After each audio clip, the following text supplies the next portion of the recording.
how it started. Waking up on January 1, 2020 so full of promise just to say it was fun. We set our goals to get rid of these roles, to make change in the world and in our own souls. And you know I don't mean to sound cliche, but everything changed on that March day. What we first thought was surely not a big deal turned out to be very, very, very real. And as if staring our own mortality in the face wasn't enough, all that "we're in this together, stay strong, stay tough" faded to the background, clouded in messy fog. Information constantly changing, a battle of who's right and who's wrong. Families stuck in their homes and heroes stuck outside of them, feeling frustrated and lonely, overzoomed, and just tired. Raw emotion like we've never seen before, stripped of our idols, giving God a wide open door to let us hear his words. I can't breathe, I can't breathe. To truly hear, to join hands, and to grieve. The unconscious bias and systemic injustice so ingrained in our culture, many don't even notice. The words in our feeds twisted and tied, up in a false binary, choose this or that side. Voices yelling, tug of war yanking, tensions mounting, nobody's winning.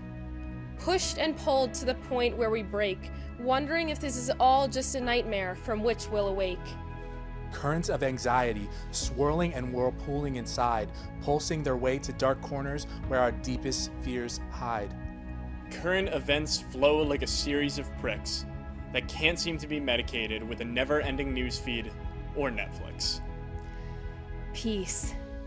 When we look at our world, it seems so evasive, but when we look at Jesus, it becomes pervasive. Reading his words, they flood our souls, flowing head to heart to the tips of our toes. My peace, he says, isn't like the world gives, eternal, not fleeting, thorough, not part, infused by his spirit in spite of the dark. How it started, he says, was when I spoke. Into the void, creation awoke.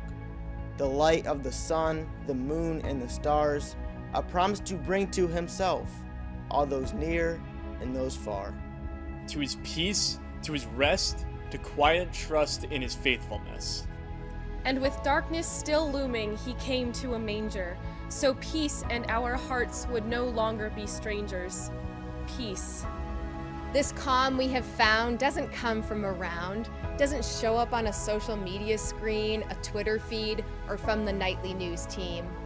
In fact, the more we look, the less we find. Peace is absorbed when we trust in his words, weight lifted, not consumed. We have this confidence, our God is on the move. How 2020 started, we barely remember, but this flame in our hearts is being fanned from an ember. Peace for you, peace for me, peace that's real and lasting, peace that stays, peace that's never done. Bring it on, 2021.